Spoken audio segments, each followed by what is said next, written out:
नमस्कार मित्रांनो, माझ्या शेळके वकील चॅनलमध्ये तुमचं सहर्ष स्वागत आहे. मित्रांनो, आयुष्याचं गणित ज्यावेळी आपण व्यवस्थित सुधारण्याचा किंवा व्यवस्थित सोडवण्याचा प्रयत्न करत असतो, त्यावेळी आयुष्यातील आपल्या वयाचं 27 वर्ष चालू झाल्यानंतर त्यानंतर 37 पातर फार जबाबदारी आणि रिॲलिटी जीवन आपण सुरुवात झालेली असते या जीवनाची. कारण वयाच्या पहिल्या दिवसापासून वयाच्या 27 वर्षापर्यंत एक फारशी अशी आपल्यावर जबाबदारी आपल्यावर नसते. कारण ह्या वयामध्ये आपण आपल्या आईवडिलांच्या आणि मामांच्या आणि जे कोण आपले पालनकर्ता असतील त्यांच्यावर आपण जीवन जगण्याचा प्रयत्न केलेला असतो. आणि समाजामध्ये मित्र मैत्रिणी, आपले नातेवाईक ह्यांचा कधी व्यावहारिक अनुभव आपल्याला समाजातला आलेला नसतो.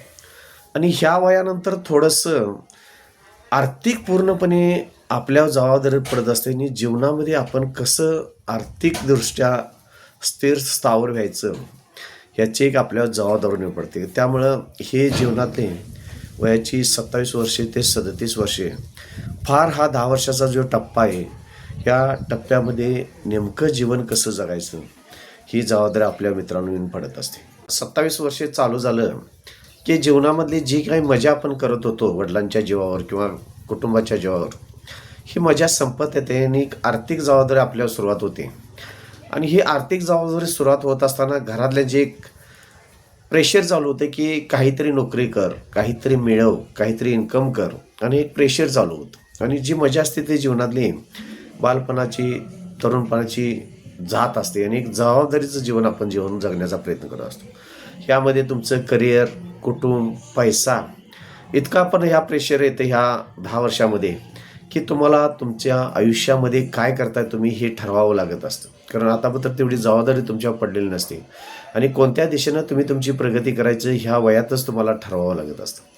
कारण महत्त्वाची गोष्ट कुठला असेल तर जसा जसा तुमचा ह्या समाजातील लोकांशी व्यवहार करण्याचा संपर्क येईल किंवा तुमच्याकडं पैसे असल्यानंतर कसं तुम्ही समाजाशी वागायचं हे ज्यावेळी तुम्हाला लक्षात येईल, त्यावेळी समाजामध्ये असणारी चुकीची लोकं किंवा जे फसवणारी लोकं आहेत ही तुम्हाला थोडी थोडी समजून येणार.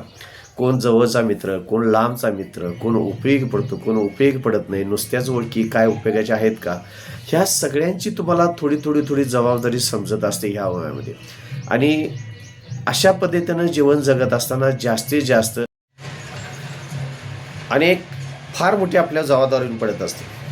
आणि एक लहानपणापासून जे 26-27 वर्षापर्यंत आपल्याकडे इगो असतो, आपल्याला कुणाची काही गरज नसते.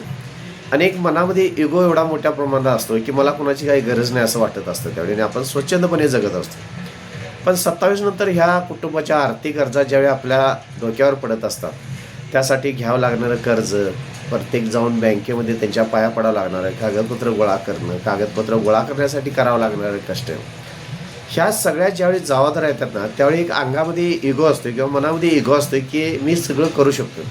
आणि तो युगो थोडा कमी होतो आणि रिअल जीवन कसं जगायचं असतं हे आपल्याला त्यावेळी समजून येतं. त्यामुळं जीवनामध्ये इतकं हे 10 वर्ष फार आपल्या महत्त्वाचे असतात.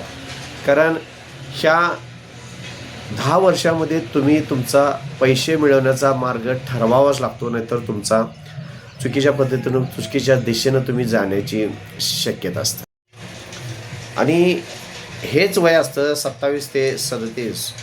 ह्यामध्ये तुम्ही स्वतः काय व्हायचं हे तुम्हाला स्वतःला ठरवावं लागत असतं. किती पैसा मिळवायचा, काय तुमच्या जीवनाचा प्लॅन आहे, कशा पद्धतीने या संसारामध्ये जबाबदाऱ्या आपण उचलायच्या असतात आणि जे काही संघर्ष जीवनाचा करायचा असतो ह्या वयामध्ये करायचा असतो. कारण ह्या वयामध्ये जर एखादं पाऊल चुकलं आणि जर चुकीच्या मार्गाने किंवा चुकीच्या संगतीत जर गेला तर आयुष्याची धुळदाण व्हायला फार वेळ लागत नाही. त्यामुळे सदरचे जे हे 10 वर्ष आहेत आयुष्यातले 27 ते 37, ह्यामध्ये फार मोठा संघर्ष करून आपण उभाच राहावं लागतं, तरच आपण आपलं आयुष्य सुखी समाधानाचं आणि समृद्धीचं जगू शकतो. हे अशा पद्धतीनं आपल्या जीवनात वय येत असतं की इथं जर आपला गुरु चांगल्या पद्धतीनं जर भेटले तरच आपण यशाचं शिखर चढू शकतो. अन्यथा जसा गुरु भेटेल तशा पद्धतीनं आपण वाटसुद्धा चुकण्याची शक्यता असते.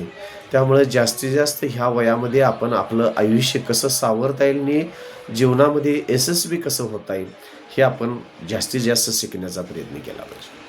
धन्यवाद.